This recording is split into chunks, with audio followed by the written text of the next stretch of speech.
This is basically a tit for tat move. जो India और Canada के जो ताल्लुकात हैं वो बहुत तेजी से डिटीरियोरेट हो रहे हैं। भारत ने कनाडा को उसी के अंदाज में जवाब दिया है। भारत में मौजूद कनाडाई राजनयिक को निष्कासित कर दिया गया। भविष्यवाणी सुन लीजिए, खालिस्तान बनेगा तो कनाडा में ही बनेगा। और अल्टीमेटली जब आप टेररिज्म को सपोर्ट करते हो तो पाकिस्तान की हालत देख लीजिए, कनाडा की हालत भी एक दिन वही होगी। कि जस्टिन ट्रूडो ने ये भी कहा कि मैं वेस्टर्न पार्टनर जो है हमारे उनसे भी बात कर रहा हूँ। सो इट मीन्स कि ये जो इशू है इंडिया का, कि इंडिया कनाडा के अंदर आके इंडिया के लोगों ने एक वो जो हरदीप सिंह है उसको कत्ल किया है वैनकूवर के अंदर, तो इट मीन्स कि ये जो G7 ममालिक हैं उन तक ये बात पहुंचा दी गई है। क्या अमेरिका कुछ करेगा, बरतानिया कुछ करेगा या कुछ करेंगे, मुझे नहीं लगता।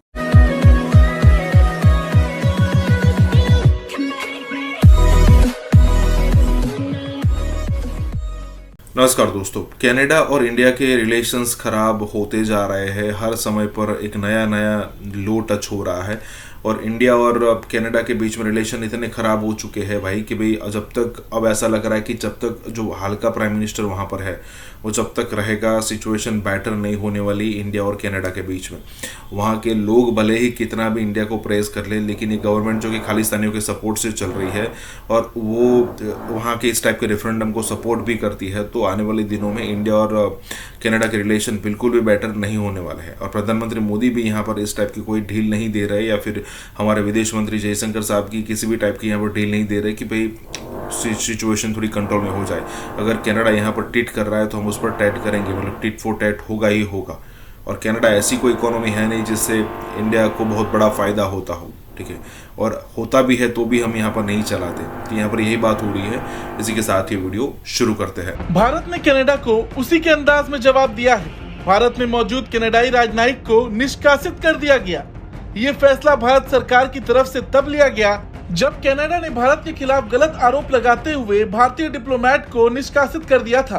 विदेश मंत्रालय के प्रवक्ता अरिंदम बागची ने बयान जारी कर कहा है, भारत ने कनाडाई राजनयिक को निष्कासित कर दिया है। कनाडा के उच्चायुक्त को आज समन करके भारत सरकार के इस फैसले की जानकारी दे दी गई।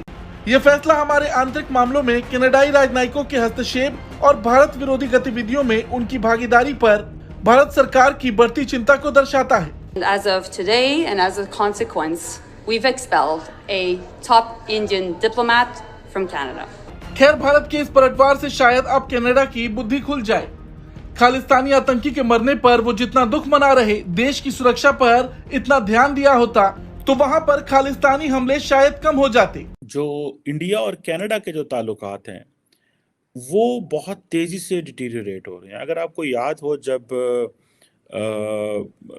प्राइम मिनिस्टर ट्रूडो इंडिया में थे तो उस वक्त भी इंडियन मीडिया ने बड़ी टफ लाइन ली हुई थी ट्रूडो के ऊपर। This is basically a tit for tat move. अब रात को कल कैनेडियन पार्लियामेंट के अंदर जस्टिन ट्रूडो ने ये कहा कि भाई हमारे पास एक ख़ास किस्म की एक एविडेंस है। कैनेडियन फॉरेन मिनिस्टर ने बात कहा, उन्होंने कहा जी कि हमारे पास ये एविडेंस है कि जो इंडियंस हैं वो इन्वॉल्व रहे हैं एक मर्डर में, एक कैनेडियन के मर्डर में। इंडियन अथॉरिटीज़ वहाँ से फिर चीज़ें जो हैं वो ख़राब होती गई। और फिर आज सुबह इंडिया जो है उसने रिजेक्ट किया एलिगेशंस, और उन्होंने कहा कि हमने कैनेडियन प्राइम मिनिस्टर की जो पार्लियामेंट में स्पीच है उसको देखा है, उसको हम ये एलिगेशंस हैं इंडिया के खिलाफ, और इंडिया जो है वो किसी किस्म की एक्ट ऑफ वायलेंस में इन्वॉल्व नहीं है। और ये जो प्राइम मिनिस्टर ट्रूडो ने एलिगेशंस हैं हम रिजेक्ट करते हैं। इंडिया एक डेमोक्रेटिक कंट्री है, commitment to rule of law.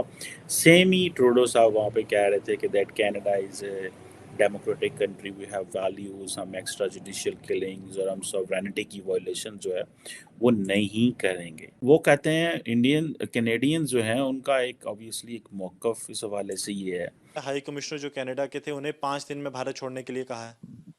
मैं समझता हूँ भारत का एक्शन बिल्कुल सही है, और कनाडा की जो सरकार है जस्टिस ट्रूडो के अंडर, उनका ये जो एलिगेशन है ये बिल्कुल गलत है, बेबुनियाद है।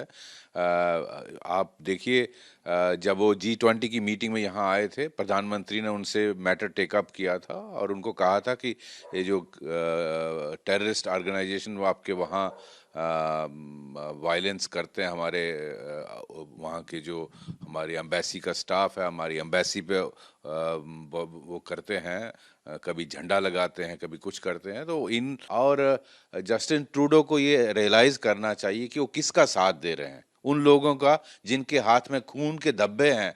एक जहाज उन्होंने उड़ा दिया जिसमें सैकड़ों लोग, निर्दोष लोग मारे गए। ऐसे लोगों का आप साथ देते हो। लेकिन आपको नहीं लगता कि कनाडा इतना ज़्यादा सपोर्ट खालिस्तानी एलिमेंट्स को दे रहा है कि कनाडा एक ब्रीडिंग ग्राउंड बन गया है खालिस्तानी एक्टिविटीज़ के लिए? एंटी इंडिया जो एक पूरी कैंपेन चल रही है उसमें कहीं ना कहीं हर बार जब आप देखेंगे तो कनाडा का एक की रोल हो रहा है। उसका खमियाजा कनाडा खुद भुगतेगा। आप मेरी भविष्यवाणी सुन लीजिए, खालिस्तान बनेगा तो कनाडा में ही बनेगा। और अल्टीमेटली जब आप टेररिज्म को सपोर्ट करते हो तो पाकिस्तान की हालत देख लीजिए, कनाडा की हालत भी एक दिन वही होगी। तो भारत, ये जो टेररिस्ट वहाँ मारे जा रहे हैं उसमें भारत के स्टाफ का कोई रोल नहीं है। ये बेसिकली इंटर गैंग राइवलरी है टेररिस्ट ऑर्गेनाइजेशन में बीच में। आपने देखा ये आए दिन कश्मीर में होता है, आए दिन पाकिस्तान में होता। टेररिस्टों को पनाह देंगे, सपोर्ट करेंगे, उनको प्रोटेक्शन देंगे भारत के खिलाफ, तो वो एक दूसरे को मारेंगे। वन अपमैनशिप होती है। तो इसमें ये जो एलिगेशन हमारे एम्बेसी स्टाफ पे लगाई है बेबुनियाद है। क्योंकि जस्टिन ट्रूडो की जो पार्टी है that is very close with Jagmeet Singh. अब मेरा ख्याल है 18-19% उनके वोट जो हैं वो हैं and is in alliance. And Jagmeet Singh जो है, मैं उनको देख रहा था कि he was directly aliasing Bharat के वज़ीर आज़म को कि हम जो है वो ये हम we will go for him and all that. अब ये जो चीज़ें हैं ये सेपरेटिज्म, एक्सट्रीमिज़म, इंडिया कनाडा को कह रहा है कि भाई आप इन्वॉल्व हैं सेपरेटिज्म में, एक्सट्रीमिज़म में, ठीक है जी। लेकिन कैनेडियंस कहते हैं कि भाई ये जो आप है ना हरदीप सिंह, ये आपने बंदा मारा है। इंडियंस जारी बात है वो नहीं मानते इस चीज़ को, वो कहते हैं कि नहीं वी डिडंट डू दिस। लेकिन इंडिया बार बार कनाडा के ऊपर इस बात पे इल्ज़ाम लगाता है कि आप सेपरेटिज्म को सपोर्ट करते हैं। पहला G7 कंट्री है जिसको इंडिया ये कह रहा है कि जस्टिन ट्रूडो ने ये भी कहा कि मैं वेस्टर्न पार्टनर जो है हमारे उनसे भी बात कर रहा हूँ। सो इट मीन्स कि ये जो इशू है इंडिया का कि इंडिया कनाडा के अंदर आके इंडिया के लोगों ने एक वो जो हरदीप सिंह है उसको कत्ल किया है वैनकूवर के अंदर, तो इट मीन्स कि ये जो G7 ममालिक हैं उन तक ये बात पहुंचा दी गई है। क्या अमेरिका कुछ करेगा, बरतानिया कुछ करेगा या कुछ करेंगे, मुझे नहीं लगता।